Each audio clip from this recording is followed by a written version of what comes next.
Hello and welcome along to Biscuits and Blethers. I'll be Ross McFadgen. And I will be Stuart Nicol. And our guest.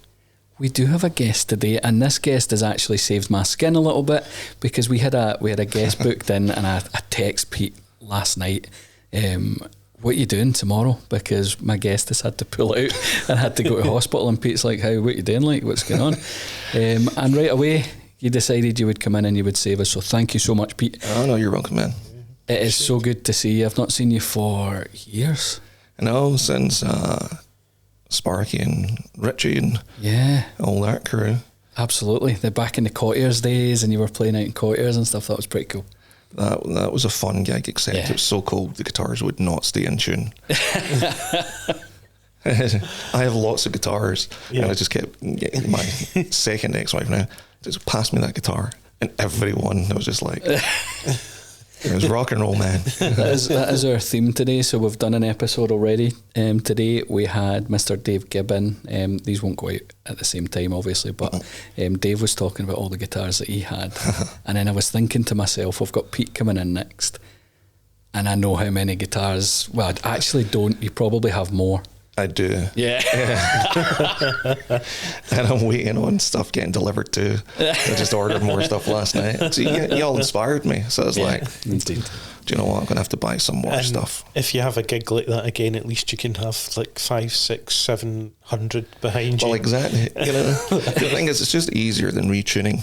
Yeah. And it looks cool. Totally get you. Yeah.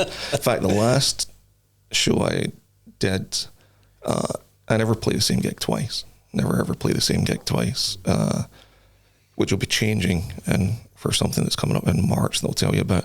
But the last gig I thought, I really wanted to do this for a long time. So I did a song. I got a little billet mic, a little harmonica mic, and I did a song, and it was the opening song as well. And it was just me, the billet mic through a Boss distortion pedal and my harmonica, and just thumping on the floor, bam, bam, bam, bam. And it turned out really well, and I practiced it a lot, but when I'd walked up on stage and I didn't have a guitar or mandolin or piano or anything to hide behind, I was immediately like, I'm not sure this was the greatest idea.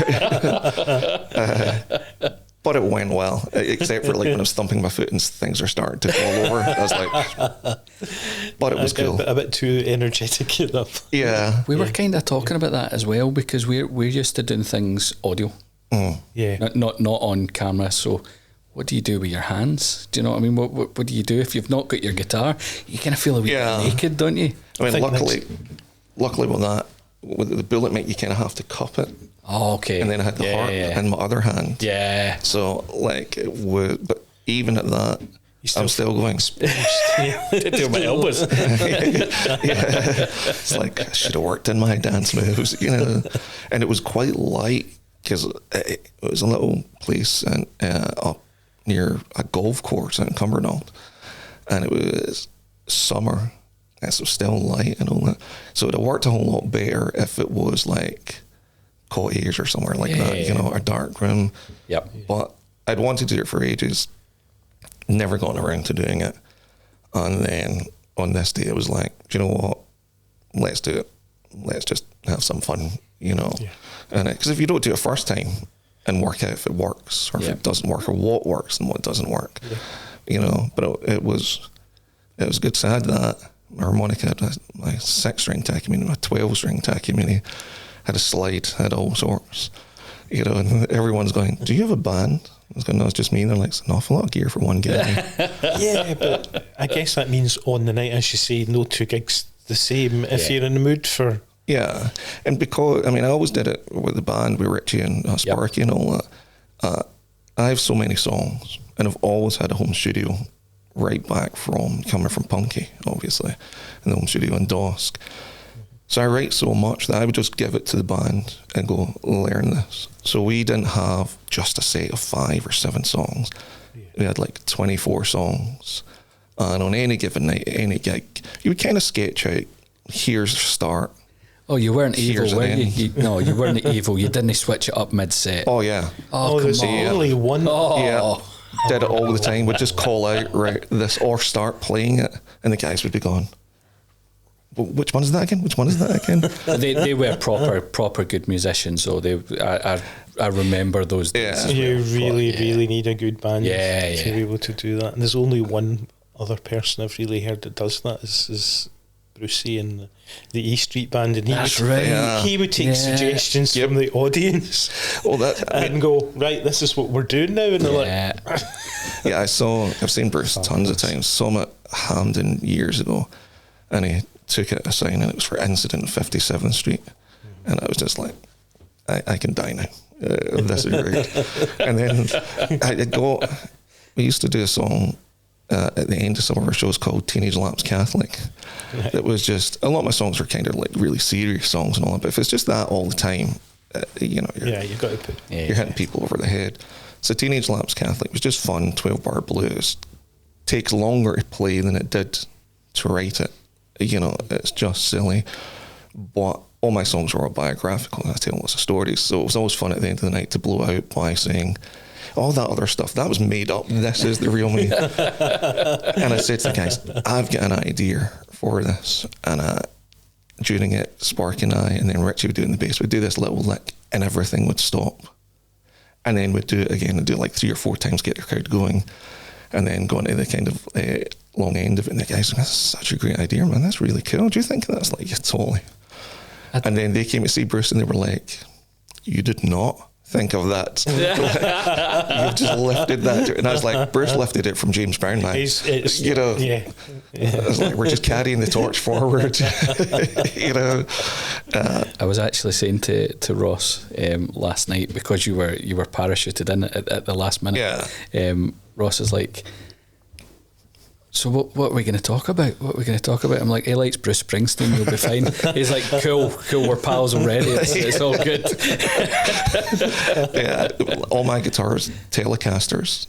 I got a blonde Telecaster as well, custom shot one. Takamine acoustics, So, but again, it's not just because of Bruce. Like, my guitars are my tools. I take care of them just as any person working with tools is going to take care of their tools. Have you seen the state of Bruce's guitar? Is that actually looked after? It probably is. I was like trying to scuff mine. That's now in a museum. It doesn't play it anymore. But even guys like Billy Sheehan from Mr. Big, who I've had the good fortune to chat to quite a lot lately, really good guy for like giving advice and stuff. He's the same about his guitars. They're tools. That's it. And when the band and I used to play, we would rehearse a long time, we would play a long time, it got to one point where we're doing 2 gigs a day, or when we came and did the Celtic Music Radio show, and then we played some club in Glasgow that night. So you want a guitar that isn't going to go out of tune and all that. Telecasters, you can, there's a nail in the ground, they'll just hammer that in with it, and it stays in tune. And mine's, it's a custom shop, weighs about 12 pounds. So like 3 hours on stage with that, when you come off and the adrenaline runs out, you're like, yeah, that hurts. But it's better than doing regular exercises. It's like we played, one of the last gigs we did was in Ivory Blacks in Glasgow. And before gigs, I used to run a 15k just to kind of burn off. Just to burn off some of my adrenaline, And it was in the run up to the gig, and I felt something go in my ankle, and I thought, oh no, that can't be good. I'll run it off. And then I thought, no, I can't. And it did the tendon in my ankle. Oh no. So it comes to the night of the gig, and everyone's like, just take it a bit easier, just stand and play. And I'm like, because I can't afford to not be on my feet. So that night I jumped off the stage. I couldn't feel anything. Then the next day I was like, why is my ankle that size? Why is it that funny colour? But as I always say, man, rock and roll heals you. It sounds like it. Sounds like that was very healing. On the night, it was exceptionally healing. Long term, maybe not my best idea. Talking about guitars as being tools, another wee kind of thing kind of springs to mind as well, and I'm going to mention Brian May here. Oh. And obviously his guitar is one of kind. And I've seen, and he's had copies made, and he sells copies as well, and I've heard other people playing them. And you know right away that, yes, it has the sound, but it's not Brian, you can tell that. But it was the guitar's as tool thing, so something like Crazy Little Thing Called Love, it was like, my guitar's not going to work it for this. And he goes back, I'm saying he's go back, but he gets the Strat out and, and uses the Strat for it instead. And that's, again, why I have so many guitars and stuff.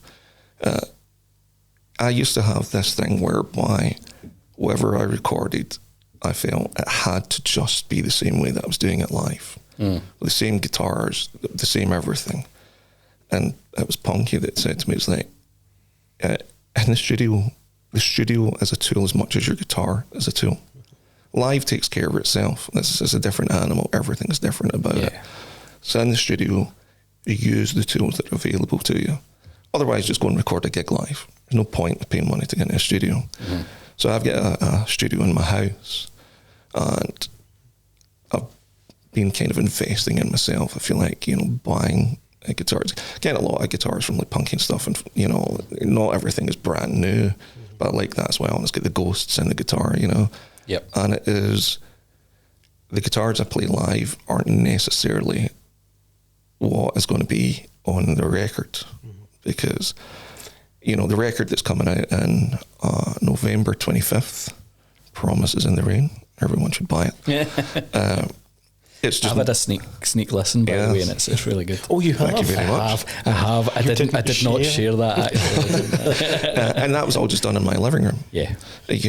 Because the technology now, again, absolutely, yeah. The tools that we've got are so good. But that's, I call it a full band record. It's just me that's on it. But when I'm gigging, it's just going to be me. So it will sound different from what's on the record. But everything anyway starts on an acoustic guitar or starts basic. So you can always strip it back to, if you can't strip a song back to something really basic, that's just a crummy song. It's very interesting, because you have talked to a lot of people who say, well, that one doesn't work live. So I can't, I can't do it because whatever they've done in the studio or whatever, they can't replicate. Just doesn't go back to. Yeah, I mean, you think of Queen, we're talking about Queen, when they would open with Bohemian Rhapsody, but the whole kind of start of it was on tape. Yeah. And it was just when the rock song kicked in that they would come on. So there's ways of doing things. Yeah. And it's, unless you're going to have an E Street band, which at one point I tried to have, and had Sparky and Richie and Fraser and all that, you're going to have to really think about kind of, well, what is it that I'm doing here? But I've been doing this long enough to know what I can do by myself. And I hate the idea of like singer-songwriter. It's like just someone with an acoustic guitar, and it's all very beige. Oh, poor me. Yeah, and it's just beige, and it's like, but then Ed Sheeran's made a lot of money for doing it. Indeed. There's a balance here, but it does depend, I think, on the material and and the style of totally. And joking about having lots of guitars, they're there for a reason. Yeah. And especially when you're playing live, and it's not like I can afford a road crew or anything. So when you're trying to retune and then you bust a string or something, and you've only got 30 minutes or 45 minutes or 20 minutes or something, so you want to get in and get out and show them what you're about. And rhymed, and let's put that in my next song. You should write songs. Yeah, so having that stuff means that I can just pick up, and then it's not one note. There's different tunings there. There's slide guitar there. There's resonator guitar there. There's mandolin there. So you're kind of giving like a full band experience. Yeah. From one person. Absolutely, and it's maybe a different sound to each song then, depending on. So the audience aren't as you say, just getting the guitar voice. Yeah, and what I did a lot was, so I've got a bunch of singles out already. They're all on Spotify and Apple Music and stuff like that. And when I play them live, they're quite often similar to the way they were, even though, again, it's kind of like some of them are full band or some of them is myself and the guitar and keyboards. But, for example, Hearts Are Broken at Night, I usually play it in guitar. But I'd gone to see Mr. Big live, not summer there, but the summer before. And I was playing the next day, and they were just phenomenal. Yeah. They were so good. And it was their farewell tour, and I said to Billy afterwards, says that looked like a band in their first tour trying to get a record deal. Yeah. You know, the energy in it and all that. And yeah. I'd said to Billy, this is even better than my gigs. And Billy's like, oh, thanks very much, Pete. You know. So the next day I was playing in King Tut's, and I thought, I'd just gotten my mandolin delivered. And I thought, you want to use it? Yeah. So I did Hearts Are Broken Tonight, but did it in the mandolin. Yeah. Just so inspired by seeing Mr. Big and what they were doing. And it just, when you go and see an act or you go and see a band or something, if they look bored, you're going to be bored. Mm-hmm. Yeah, absolutely. Yeah. You know, but if they're involved in it, and it, you know, I practice long and hard. I've been doing this a long time, but I never want to get to the stage where it's just muscle memory. Mm-hmm. You know, it's when you're not sure what you're doing and you're holding like right on the edge and this could go wrong at any second, but it could also, that's when you kind of create magic.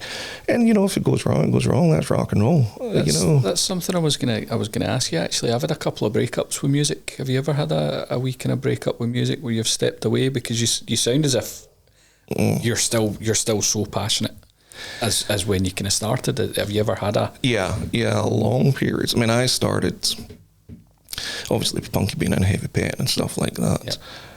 So I grew up in music. You know, that's just the way it was. We had a studio in the house.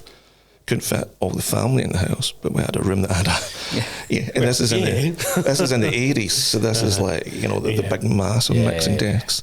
So I did like my first record when I was 13, you know, and then I went off and I was playing drums in bands because I wanted to be Peter Criss from KISS. Yeah. Then I realised he made more money singing and playing the guitar and writing songs.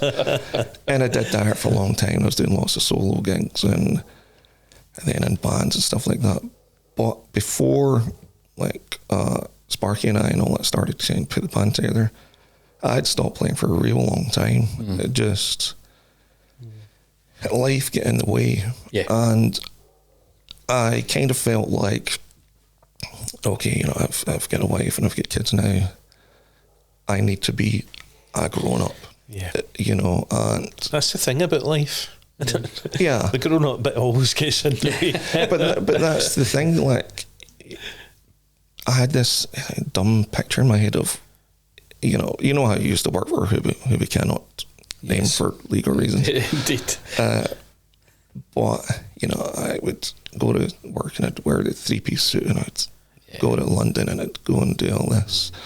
And I was making money and I was miserable. Yeah. You know, and I had lots of extra roles in work that involved me standing up in front of lots of people because I was still trying to perform.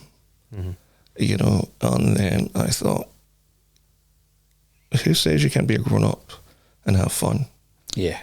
You know, I wanted my kids to see me happy, not to be like, why are you so unhappy, Dad? Oh, because I got to work 9 to 5 for you guys. What a horrible thing to say to your kids. You know, whereas now, my youngest son, Evan, he goes in an arse layer and he's like, you know, my dad's a singer and he's got records out and stuff. And they're like, cool. What's your favourite song, your dad's? And he's like, Devil's Last Ride. And they're like, let's not talk about this anymore. Do you know, wouldn't it be cool? And I think this is a wonderful wee story as well. Danny Harrison came home from school once and said, Dad, why didn't you tell me you were in the Beatles? But, you know, it's my eldest son, Pedro, and I bought him, he's got a cool bass and a cool guitar and all that. I was going to say, following in your footsteps a bit now. Yeah, he's an actor and all that as well. Wow. It's very, you know, like, I used to take him to see all the Marvel movies in the day they were released, and we loved it. But now that he's studied it, and now that he's an actual actor, he's like, you do realise, Father, these movies are simply nonsense. This is candy floss for the brain. And that's like, entertainment, isn't it? I mean, exactly. That's, you know, you need the serious stuff, but you also need the stuff you can just sit back and, you know, brain doesn't have to do too much work on. Whereas he's like, what you want to watch is this Japanese film. Doesn't even have subtitles. You just have to kind of work out what they're saying and all that. Oh, that's hard work. Yeah. Oh, that's hard work. I don't have the brain cells for that. Same here. I'm like, yes, I can totally see this. You know? Thanks for that. Yeah, but there was a period where they didn't want to see me playing because they're like, your dad's not cool. Yeah. You know, they want to see people booing you. They don't want to see people cheering for you. That's a dad thing rather than whether you're good or bad at your art. Yeah, exactly. It's more from the... But it's cool now that they've gotten to the stage where, like, they can come and see me. Like, my older kids can come and see me. And it's pretty neat. My eldest daughter, Rebecca's autistic. And she got to see me playing. And she just thought it was wild. You know, it was like a really good gig. It was a really busy venue and stuff. And she just kept saying, everyone's cheering for you, Dad. Everyone's cheering for you. So that was why I got back into music, because they can then see that. And, you know, you want your kids to be proud of you. Yeah. You know, and who cares about the job I was doing and all that. That's, you know, there's nothing unique about that. I managed to retire at 36. Did you win the lottery? No, my son also has autism. Oh. And we needed somebody at home. Yeah. So I've spent the last 20 odd years, you know, just being skint. Obviously. But, you know, enjoying it. It allowed, you know, that the family situation allowed me to get into radio and do something that that I loved. Well, that's the thing. John Mellon, not John Mellon, another one of my Steve Earle. Yeah. His son John Henry's autistic, and Steve and I think his ex-wife now, they just split the year, so he'll go out and tour during the summer, and then when that period ends, she goes and does her thing. Wow. So there's always someone with John Henry. Yeah. And again, looking at that and going, that's grown up. Yep. Doing a crappy job that you hate, that is making you ill. That's not being a grown up. No. You know, and there's more to life than money. Totally. I mean, it's necessary. We'd all love money. Yes, we would. Love it. Yeah. All I would do is buy more guitars and motorcycles anyways. Yeah, indeed. And promote my record, which is out on November 25th, just in case I didn't. On what website would one be able to... Well, be out on all the streaming platforms and all that we get paid pennies from. Yeah. But I've now got over 70,000 streams of my 10 singles that are out. And I've made $758 or something like that. So, and I will say this to the character, would you please support the artist by buying their CD directly? Yeah, absolutely. Well, this is the first one that I'm going to be putting out as a physical copy, and it's coming out in vinyl as well, and trying to explain to my kids what vinyl was. I'm like, how'd you get that in the computer? But it'll be, and it's showing Stuart the cover and all that as well. And I just did it all myself. It's hard work. And especially, like, I don't have great health and all that. So some days when you're really ill and in a lot of pain and you're like, I need to get this thing out and all that. Yeah. But again, it's a bit of a luxury having it all at home. Because if I'm sick, then if I can only work in little 5-minute bursts, then it's still doing it. Whereas if you're having to go somewhere to do it, so that is a luxury, and I don't take that for granted. Do you do the whole process in house? Everything, like mixing, mastering, like the whole shebang? Absolutely everything. Yeah, wow. I just do it all by myself. So the way this record came about was I've been recording songs and putting them out through DistroKid, the American company. Yep. And I was doing it like a song at a time and all that, because I was trying to kind of keep a little buzz going. And then Punky, you know, has always been my hero, even above Bruce, had said to me, you know what you should do, Pedro? You should write a book, and it's your lyrics, but little essays about it. Because I used to write books and all. I don't know if you ever read any of my stuff. I didn't even know you wrote books, actually. Yeah, novellas and plays, and used to do poetry recitals and stuff like that. I've known you for years, by the way, and I have that. This is new information. This is great. Yeah, this is television. Punky had them. Well, he took them on because Punk's a teacher now, so he would take them into school and use them in the schools and all that. And I was like, "What? To show how badly things can be written?" And he's like, "No, not at all." So he'd said, "You should do a book of your lyrics, and I'll put it out for you. I'll get the ISBN and all that." So if Punky says I should do something, I immediately do this thing. Yeah. So I started kind of putting it together, and originally it was just all my lyrics.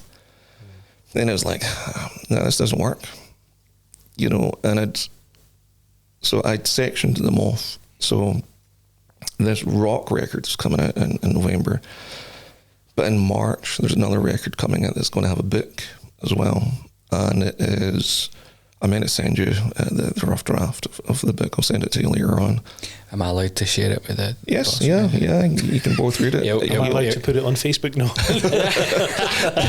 But it was all autobiographical. Yeah. You know, all my songs generally are anyway. Okay. But I started to realise, wait a minute, for my own, you know, not sound too dramatic, but for my own mental health and stuff, without it was Punky that came up with the idea, but when I was writing all this down and putting it with the songs, it was therapy for me. Going from Can I Go Home Again at the start, where I talk about when I was and in the book it talks about being a kid, and I was moving from Castlemilk to Knightswood in Glasgow, and I kind of felt like it was, you know, like Steinbeck, you know, when the Jodes, when the Jodes go somewhere else. Yeah. My sister Michelle said, for the people that already live in the street, probably look more like the Beverly Hillbillies. I was coming in this jalopy, but because like my mom and my dad are dead, and one of my sisters is dead, and one of my brothers are dead, and my best friend, as you know, they died. It was just his anniversary 2 days ago. A lot of the songs are about them, so a lot of the stories are about that. So I realised that it wasn't just a book of lyrics, it was like a book of me. And then I talk about things like a lot of things some people might not know, like being adopted and stuff like that.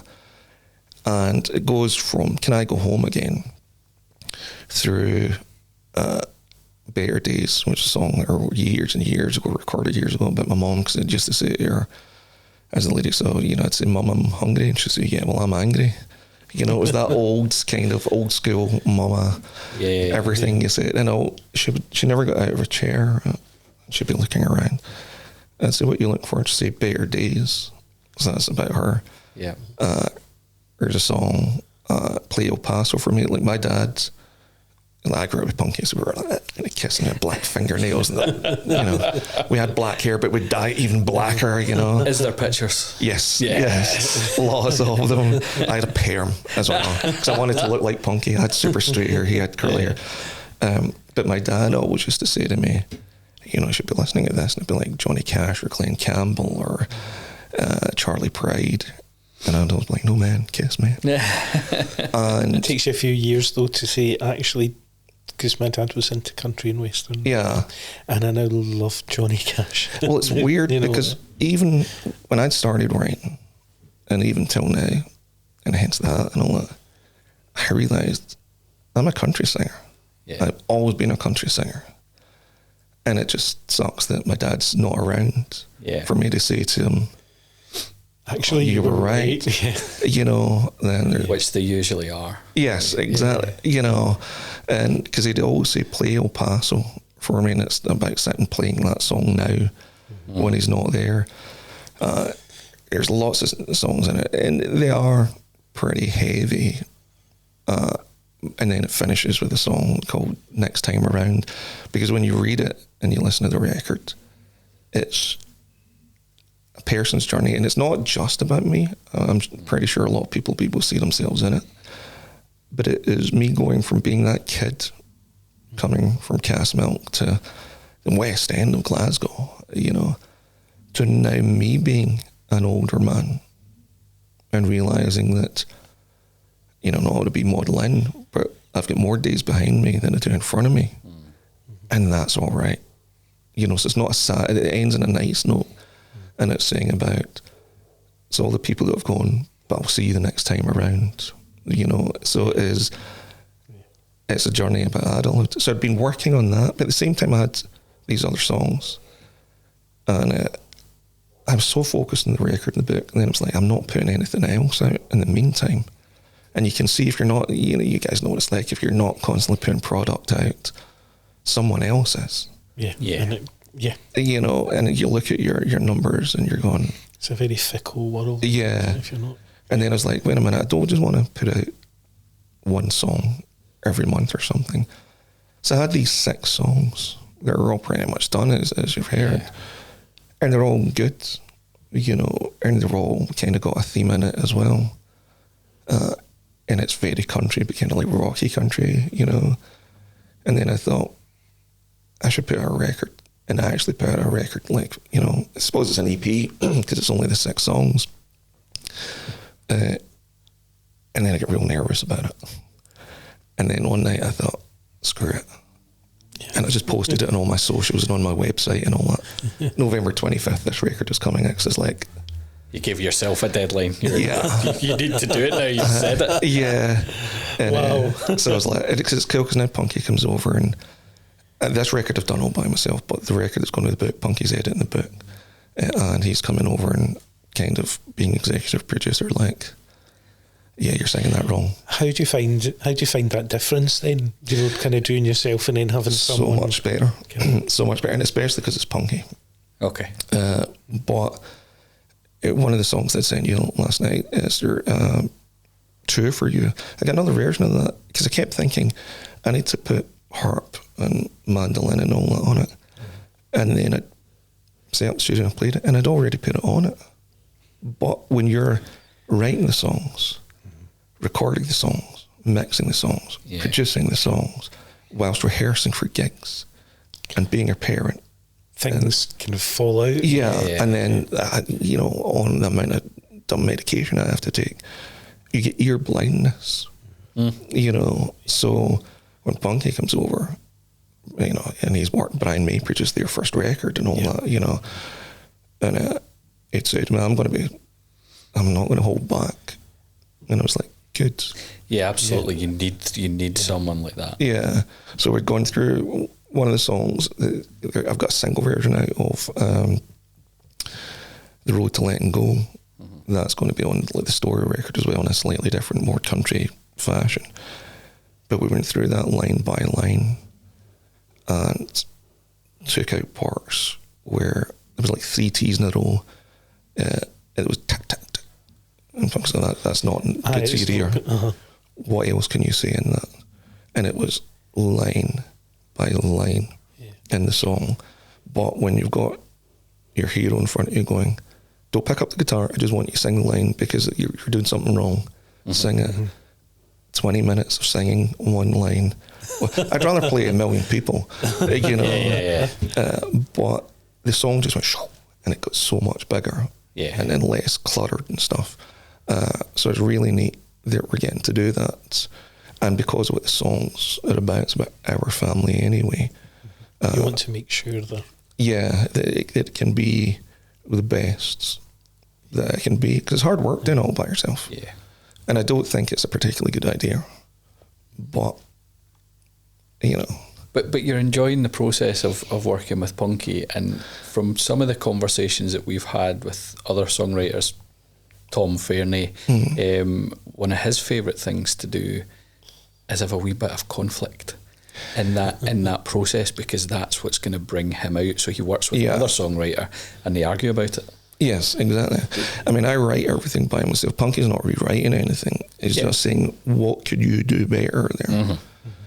Because I am pretty proprietary about my songs. It's your babies. Yeah. Exactly. Yeah. You know, but when Punky said, "Oh, I ain't going to hold back," I was like, no, I want you to push me to be the best. I mean, even when I started playing back in the old days, and it's quite difficult for me playing in bands back in the old days. Like my friend Dave and I, we had our first band together, but we were always with Punky and watching, what's he doing? How do you mix a record? How do you do this? So then when we were in bands with other people, we were kind of expecting everyone to know what we knew. Same kind of level. And have the same approach to it that we did. And when some folks were like, oh, my goal is to play, the Mayfairs, it used to be the garage in town or something, like, and that was their goal. And I'm like, it's a very low goal. I wanted to, I didn't see like the local bands as my competitors. I was somewhat arrogantly thinking, well, no, my competitors are Springsteen and Bob Dylan, which sounds ridiculous, but that's what you should be looking at. Yeah. You should always be pushing yourself. And if you don't get there, you'll get to your level. But if you're only looking at a lower level, that's all you're going to get to. So it's not about thinking I'm ever going to be as good as popular or whatever. Good is subjective anyway, isn't it? Yeah. But I want to be the best that I can be. Every time I play a show, every time I record a song, I want it to be better than the last one. What have I learned? Can I do? And, I'm an old school guy. So using like the MacBook Pro and all the digital stuff, I'm like saying to like my kids, even my 3-year-old daughter, can you fix that for me? I've pressed the button and something has gone horrendously wrong. But it's neat learning that as well, because I was used to like the proper desk, the mixing desks and all that. But it's so much cooler because I am able to do it. I was going to ask, have you gone digital now? Everything's digital, yeah. I mean, I still got my old 16 track and all that under my bed, but because, and it's funny as well, Punk and I were talking about this, like we work so hard on mixing and producing and mastering, and then folks listen to it as an MP3. Yes. And you've worked, I've did it with spatial audio and I've did this, and then folks listen on an MP3. So, and that's just the nature of the game, but I can record it all, then get it over to the distributors in America, and then they put it out. Whereas old school, you're having to like transfer things from tape and all the rest of it and all that. I'm not entirely comfortable with it. I don't know what I'm doing the majority of the time, but that's pretty much my whole life. I don't know what I'm doing the majority of the time. So, might as well just keep it going with that, You ever done it the other way? You ever went into a studio and like cut a record in the studio? Mm-hmm. Yeah. Yeah, years ago, I was going into a studio and the engineer had said, come in, your acoustic guitar, and we'll go through a bunch of the songs and all that. And I said, okay. And Punky ended up coming in with me, and he brought a guitar. And we hadn't rehearsed, and this was just like line checks and just running through songs and all that. And it was for my single that I put out in 2008 called Burn, that we used to do with the band. You'll have heard it lots of times. Yeah. And that used to have this big, long, kind of Eastern intro that I did the guitar. Punky went in the studio and went, well, that's cut for a start. And it became the little 3.5 minute song that worked so much better. Of course he was right. Although when you saw us doing it with the band, I used to do the big Springsteen Prove It All Night 78 style guitar intro. I'm all about that stuff. I'm all about that. Yeah. So we're running through them, and I said to Punky, I'll try this one. It was an old song of mine called A Rose by Any Other Name. And I hadn't played it in about 5 years. Punky had never played it. Yep. And I've still got the recording of it, and it's like one of my favourite things we've ever did. And the engineer's like, oh, well, so you guys learned or rehearsed? And we're going, dude, we were making this up. And so I'd gone in, and ended up the engineer played drums on Burn. And the dude that was supposed to be the bass player, it will remain nameless, it wasn't Reggie, just didn't bother turning up. And I was like, So they're going, don't worry, we've got another one, another engineer, and he played bass on it. And I love being in the studio.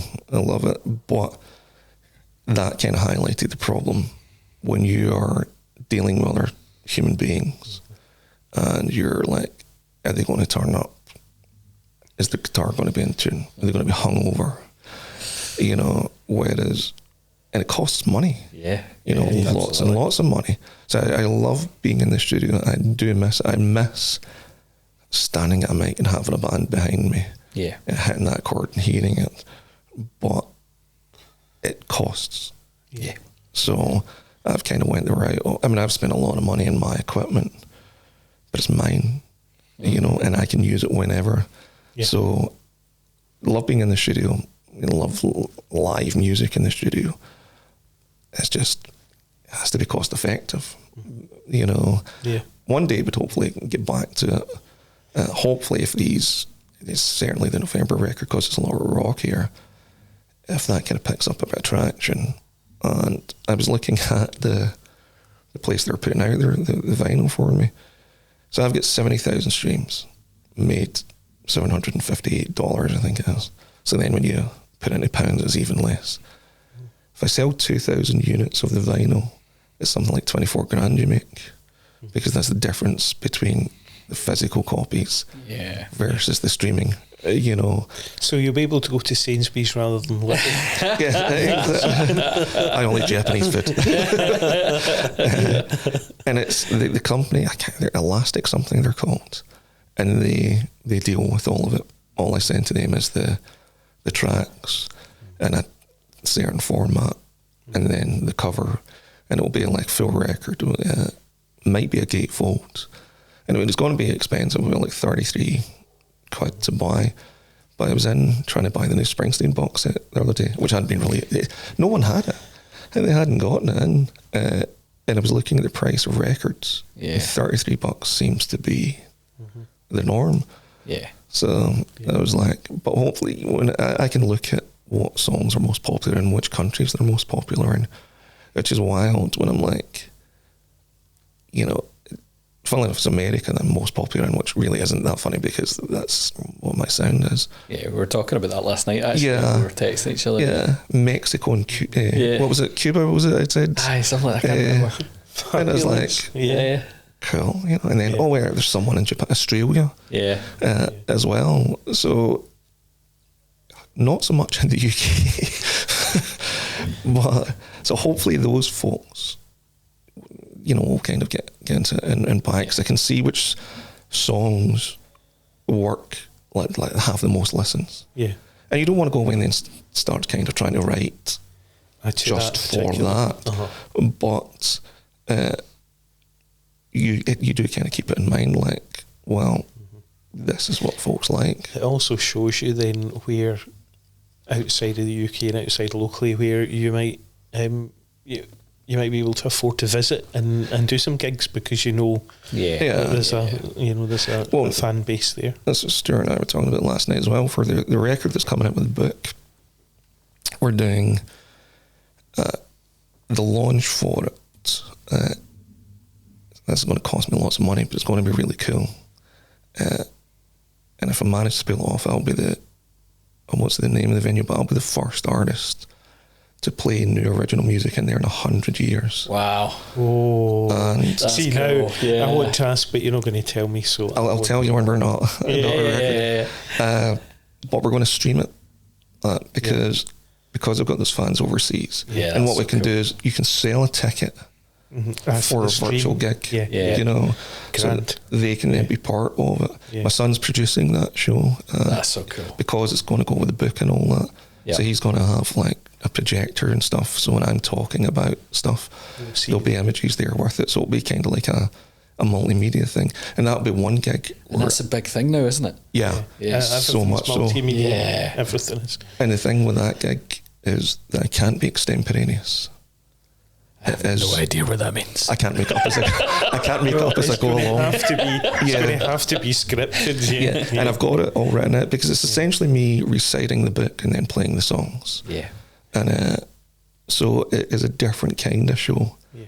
But then I'd still get to do the other kind of gigs promoting the Rocky records, where I can play with it. It's a different kind of project. It sounds like a completely different project as well. Yeah. But very, very interesting one. Yeah, It'll be fun. And again, it's like, you guys wouldn't want me coming in every episode.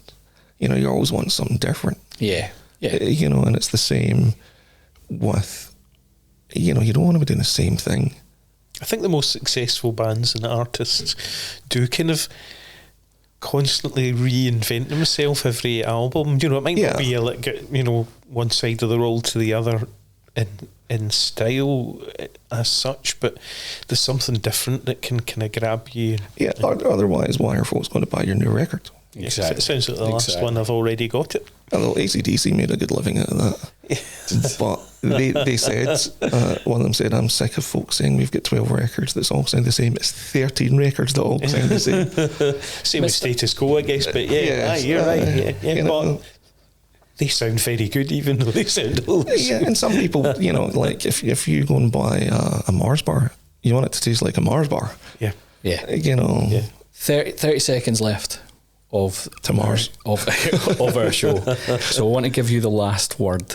Where can we find your music? Where can we find out more about you? Give us a plug. On all the streaming platforms, Apple, iTunes, Spotify. All my socials are Peter Getty Music. My website is petergettymusic.net. Whenever you're searching for me, make sure you put the music after my name. Is there somebody else? Yeah, and I'll tell you about that offline. So, listen, thank you so much. No, you're welcome. Thanks for having me, guys. I really enjoyed that. Yeah, it was a good thank job. you. Thank you. Super. And I got to plug my records. That's what it's about. Exactly. Mercenary stuff. That's what it's about. Now it's beer time. Indeed. Thank you, man. Thank you. Thanks, guys. Cheers.